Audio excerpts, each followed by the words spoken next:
You can lead a horse to water, but you can't teach it how to drink.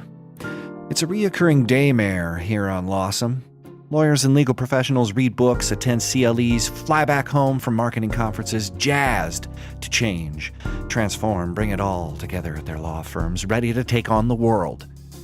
But when we land back on Earth, step back into the office, the reality sets in, and what seemed like an easy hill to climb becomes a mountain range beyond scale.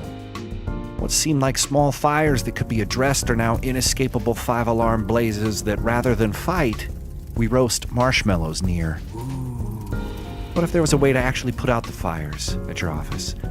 Scale the mountain, transform your practice, and absorb the inspirational advice that quenches the thirst of the neglected workhorse of productivity in your law firm. Well, are you saddled up for change? Then giddy up.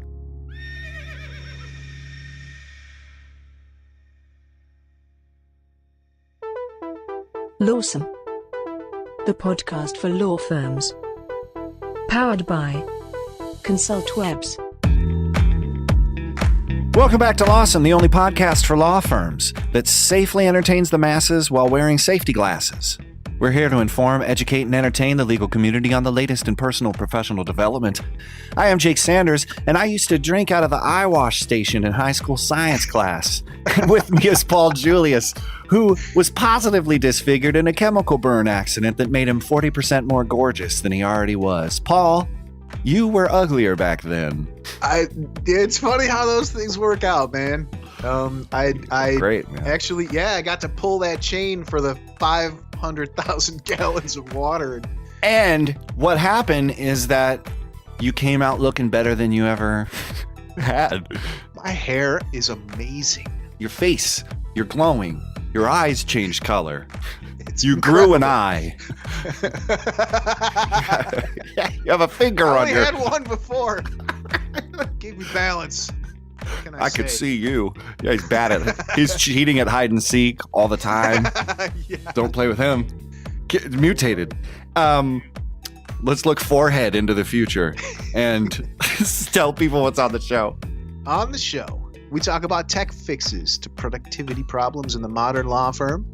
And we sit with attorney, author, and legal firefighter Jeremy Richter to learn how to battle the blazes of owning a business. And then we roast our guest with 5 questions we ask everybody. Pull up a plate. It's the Hot Takes Buffet. The Hot Take Buffet is brought to you today by theamericanbar.org and Peggy Grunke. It's tech tips for young lawyers to get and stay organized. It basically starts out, says it's an organized lawyer is a productive lawyer. A productive lawyer is a more profitable lawyer. So there's your motivation for getting organized. Man, this is so easy. Peggy, That's right. you laid it out. You found this, Paul. What was your hot take on this? Break it down for us. What's it about, and what did you take away? So I found this because Jeremy talks a lot about organization as one of the keys to putting out fires. Yeah, I dig this. The key. Yeah. So I think this because it says it not only is it applicable to lawyers, but it's kind of in a larger sense, like this will fit into your life better. But it says, what do organized people do on a regular basis? Use tools to help simplify their lives, write things down, use to-do lists, which Jeremy's a big fan of, make schedules and have deadlines, don't put things off, and they keep it simple. And a lot of this stuff, I mean, that's a lot of, what it takes to run a law firm. So this article has links to specific tools that the author recommends. And some of these things I've used, they kind of fall into 6 big categories, which is passwords, calendar, tasks, contacts, time, and ideas. And within that, really, you can go through this and just start finding out some stuff you like. And I would be surprised if people came away with this without, learning something new about it. I mean, Totally. we were talking about looking at it before. Mm-hmm. And I brought up that one of the time tracking things in here is Toggl. I've used Toggl. It's pretty cool. Here's Asana. We're using Asana right now. Yep. Who hasn't heard of like Evernote and stuff like that? So it's kind of cool. But one thing that you pointed out, and this is kind of fascinating, is that these are all personal. This is all personal organization. Right. And none of this stuff is like, hey, everybody, we're all, we're all gonna get into Evernote and share ideas. Like, Yeah, it's which like, yeah, go so ahead. and this is broken down from the solo small firm division publications. This is for solos. They're really heavy on the tech fixes, but I think that puts the onus on the individual to then still, it just seems like it's another hat that someone needs to wear.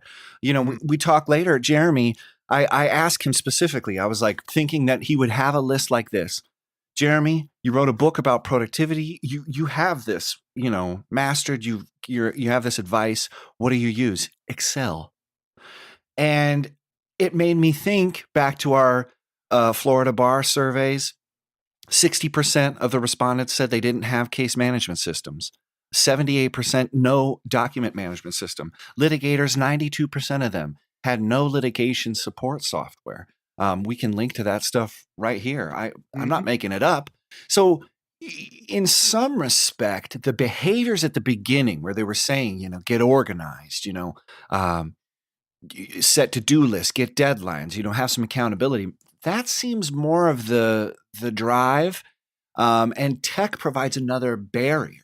And so, thinking back to Cat Moon and listening to all of the people who are talking about tech law on Twitter, it is a big emphasis on people first.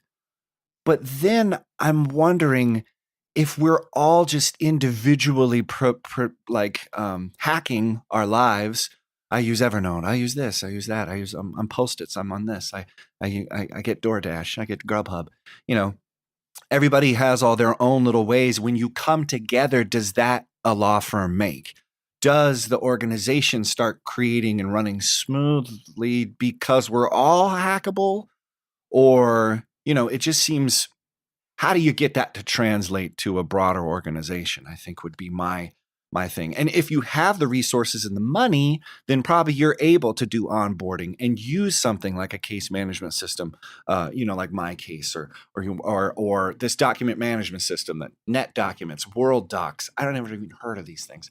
But if you have the means, you can get it. But solos don't, so they have to be Swiss Army people.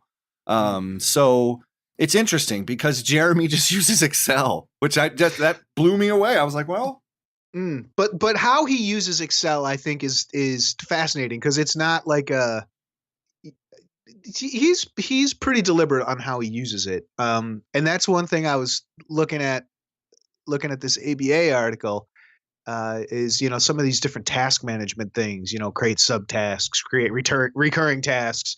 mhm. Like you said, you and I, we use Asana, and we've certainly tried out some others, Convenize, Teamwork, Yeah. these different things, and you, I think, make a great point where the technology can then become a barrier where now, where do the tasks stop? Like, how far can I say file this brief, or do I have to put in 7 subtasks below it for composition, editing, Checking, proofing, publication, drafting. Exactly. Yeah, you're exactly right, man. Because we could get down, and it reminds me a bit of poetry of like, dissecting a kiss. It's like you don't open that up. You don't dive into those things because they don't work on those metrics. But if you need them and you can use it, then that's great but there's something weird that just feels like it's like science advice. Like, find the science advice that you believe in and you're good. And you're like, man. But this behavior aspect, getting organized, talking about it just feels like it's a personal choice. But I think once you get your personal choice together, then you look at all the other people around you not making good personal choices. And what do? You just drive yourself crazy. Because you're like, man, I wish you guys were on Asana. I mean, because if you were, then we'd be able to do this. But it's just, I can't work with you.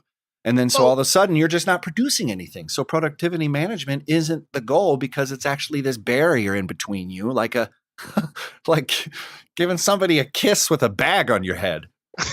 Well, yeah. Sorry, that was me before that chemical accident. You're much more beautiful now. Oh man, I'm spicy. Well, I would say one thing out of this, and I think you and I can say, number one, this list is really, really cool. And I would say because it's useful. Absolutely. And go through there and take a look at these different things, because part of it, at least for me, is I'm not always aware of what's out there. What's the latest thing? Like, what's that kind of stuff? And so you may really find something like, aha, this does that. And then check it out. And I think something I see with, like you're talking Cat Moon, Colin Levy, these different people on Twitter who are talking, how to make it person first, don't think the tool is going to solve your problem. Right. There's a certain level of creativity to using these things. And I think you and I can speak from experience with these different project management things we've hopped to, is that you have to look at it from, it's okay to say, I don't need this part of it, so I'm not going to use it. Or two guys. I don't need an entire organizational workflow when it's you and me, Right. And there's like, this is a Dropbox. It has add-ons for Microsoft. This software suite, pings your bed sheets, and you're like, it just doesn't make sense. I don't need all that. And you're absolutely right. It's interesting because a clarinet is just a stick, and somebody was like, wait, hold on. What if you put a little thing on top of it, but that stick is a flute, is a trumpet, is a saxophone. These tubes, if you think of them in different ways, become different things. And it's not that it limits you. It's that it helps you express yourself in a way. And that's what Jeremy was saying when he's talking about Enneagram, personality tests, trying to figure out how to be empathic, and having a system for that. Excel, trying to have a system for the way he is, getting his work done. It's just a couple simple tools that help him perform certain tasks, but the task performance is the goal. He could use whatever. And I think we all could. But it ends up being about the behaviors. And I think if you're curious and you are interested in seeing things through and getting through a little awkward stage, maybe drinking from the eyewash station, maybe if you're willing to push that boundary, you can get great rewards. I mean, and I think empathy is a great thing. And be open-minded when someone, drinks from the eyewash station or accept them. Comes back to you with that clarinet hooked up to a hose and said, look, I can water my lawn. Like, I didn't really think of it that way, but just you say can. Thank you. I'm excited about it. Yeah, man. Well, what? Let's talk more about putting out fires with chemicals or water. But really water just through woodwinds. But logic and empathy and a little bit of technology, but a lot of heart. And it's Jeremy Richter. It's Lawsome. It's Paul Julius. It's Jake Sanders. It's just another Tuesday. After these messages, we'll be right back. Any lawyer looking to grow their business online can generate more leads from their website by hiring ConsultWebs. After working with lawyers exclusively since 1999, we've tested thousands of web designs and marketing strategies, so we know what flips and what flops. For more information, visit www.consultwebs.com today. Let's head over to the interview. Jeremy Richter is an attorney in Birmingham, Alabama, practicing insurance defense litigation. He's the author of Building a Better Law Practice and the new hit, Stop Putting Out Fires, available for pre-order and general release in May. Jeremy also writes an ABA-honored law blog at jeremywrichter.com. Jeremy focuses on helping lawyers improve their craft by better managing their clients' cases and practices, and after all that, his career takes a predictable step with a repeat appearance on the Lawsome Podcast. Jeremy, thanks for coming on the show. How are you, sir? I'm doing great, and thank you for having me back on. Of course. Yes. Always nice to have people come back and return our emails. So let's talk about your new book, Stop Putting Out Fires. It's not about firefighting. What's it about, and who is on fire? Usually I am on fire, and every lawyer that has a heavy caseload is at times on fire because sometimes we just we have a hard time of managing everything effectively, and sometimes it feels like we're just spinning plates or putting out fires all over the place. And I want to help us get a better hold of things so that we can do more than just put out fires. Of course. Yeah. So, is it like a small firm level, large firm, or just solo stuff? Is it just, anybody? Is it specific towards a certain practice, or is it for defense, or is there any more, specifics there? I think that it's geared, there are parts of the book that are geared specifically toward people who practice litigation.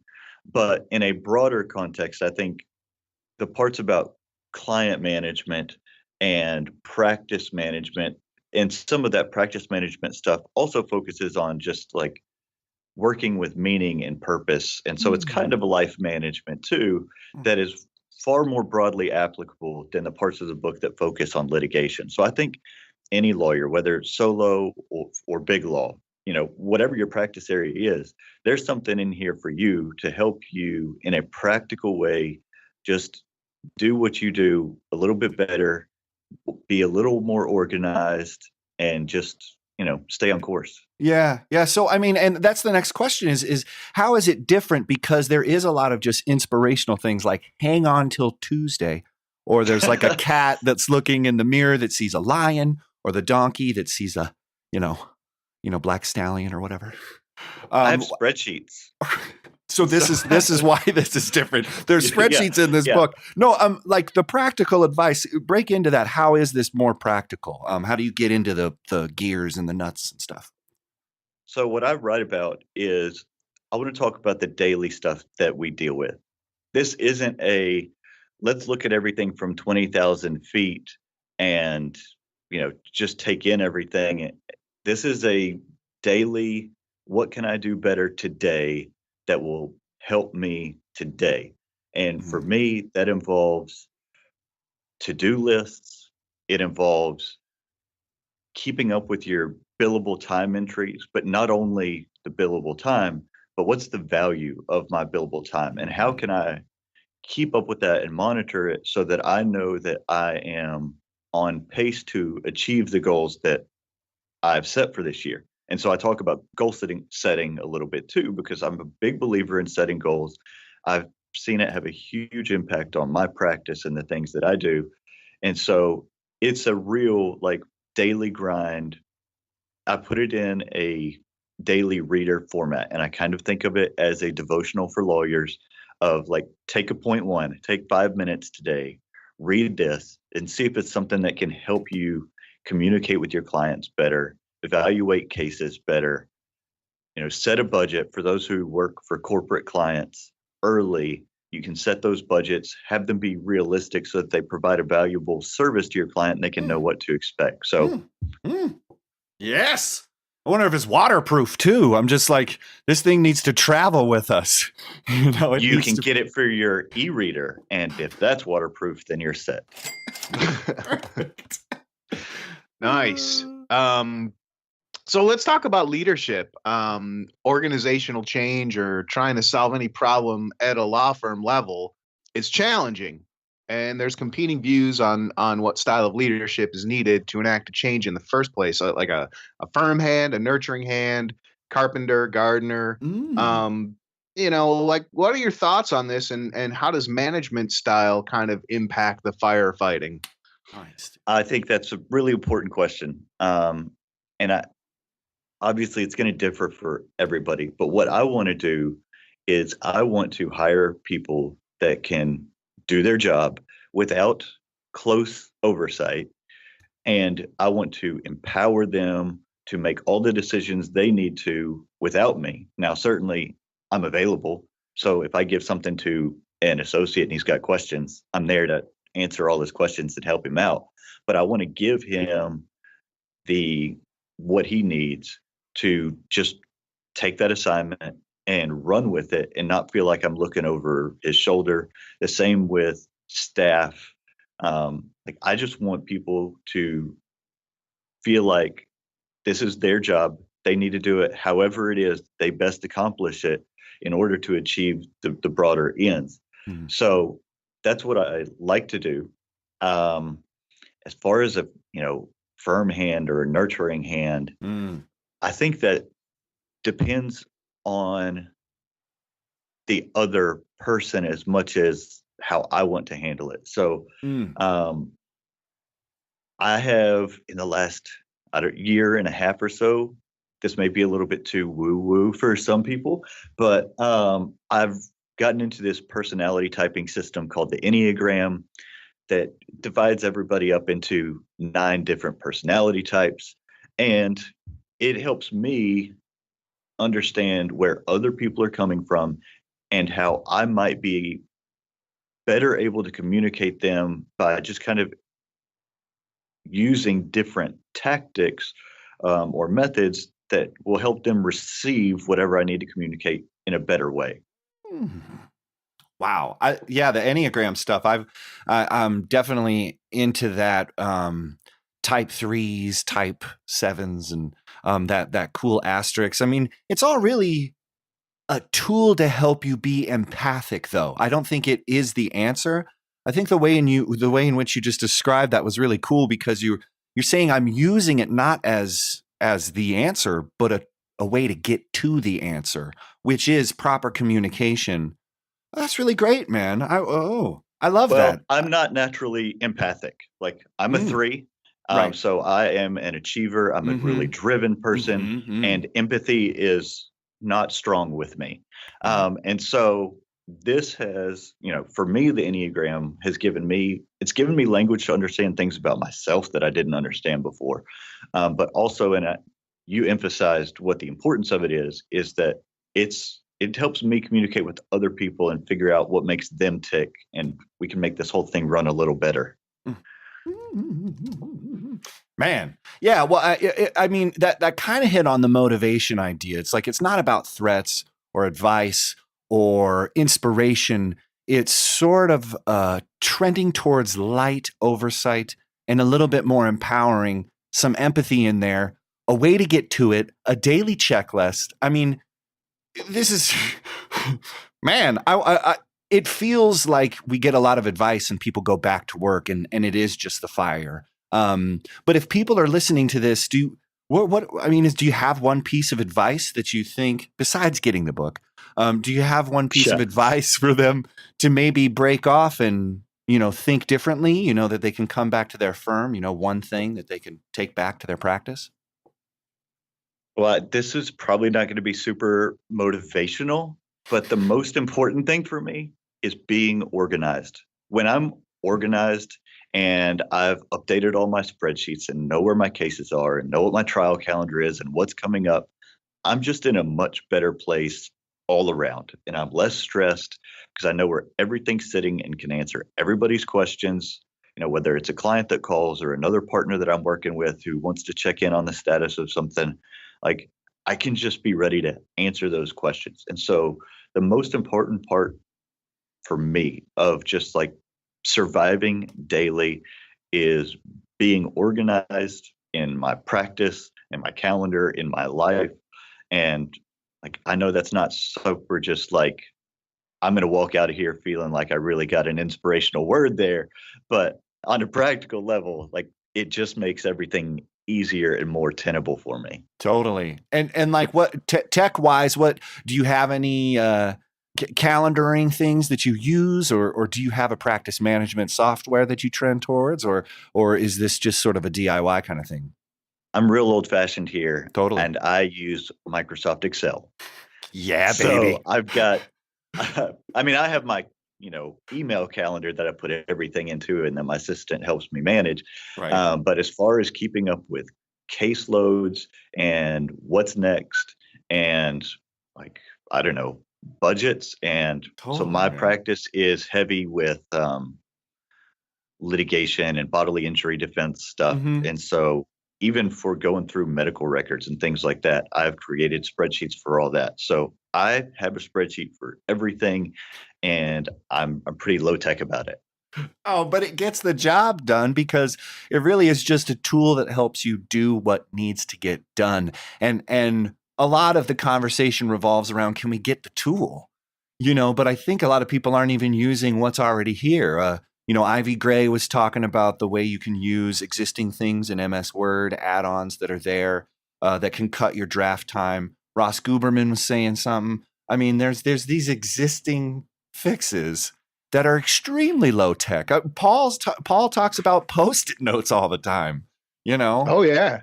Love those things. Absolutely. Post-it notes and legal. Like I've actually migrated now from a physical pad of Post-it notes to the Post-it notes that are on my computer, but it's still a Post-it note. But it helps you get your thing done because it's just, a way to get it done and not the answer in itself. So dude, okay, let's how can people learn more about you, Jeremy Richter? Okay. They can learn more about me at my website, jeremywrichter.com. They can also, if they want to, order the book from some links on that website. If they go to jeremywrichter.com/fires, there are links there with all the retail outlets where they can buy the book. And if they send me, and there's a form there, if they send me their order confirmation, I will give them a webinar that I'm presenting called Law Firm Marketing Myths, because I think there's 3 myths that I focus on in the webinar about law firm marketing. And also from one of the retailers, if they input the word fires, plural, they can get a 15% discount on either the ebook or the paperback. 5 questions we ask everyone. What was the last book you read? I am currently reading and about to finish the 3rd Harry Potter book. Whoa, nice. That's a good one. Prisoner of Azkaban? Yes. Right. I read them, like 10 or 15 years ago, but now I'm back in. Always good to revisit those. Okay, number 2. What is your favorite place? Now, I don't get to go to this place very often, but there is a river about 5 minutes from our office where I like to go fly fishing. Now, it's been a long time since I've been able to do that, but just knowing that it's there, like it's a nice, peaceful place, and like just the ability to get away from everything and just get in the woods, no sounds of traffic, no email, nothing else, and just wade into a river. It's just a happy place for me. That sounds really good. Oh, that was a great All right. answer. Number 3, what sites, blogs, newsletters, or podcasts do you regularly check in with? Twitter, all the time, for better or worse. I know. It's a mixed bag there, but you got to do what you can. Totally. And then a podcast that I listen to all the time, well, there's 2. And they are not legal related. One is called the Creative Pen podcast. It's a woman it's about writing. And since I do a lot of writing, that seems appropriate for me. And then the other is one of the Ringer podcast that Bill Simmons does about basketball. Nice. Dig it. Number 4, if you were stranded on a desert island and could only pick one condiment to take with you, what would it be? Is salt a condiment? Because I feel like I have to have salt. Sure. We'll accept that. Absolutely. Yep. Absolutely. Totally. All right. Number 5 at the end here. After a long day or a long week at work, how do you relax and unwind? This is going to be weird. I mean, not like weird, but yard work. Like just at home, doing yard work and listening to a podcast or a book. I'm okay with that. For show notes, links, and info, go to thelawsomepodcast.com or follow us on Twitter or Facebook. Be sure to leave us a review and rating in iTunes or wherever you find the you listen to. Until next week, stay lawsome.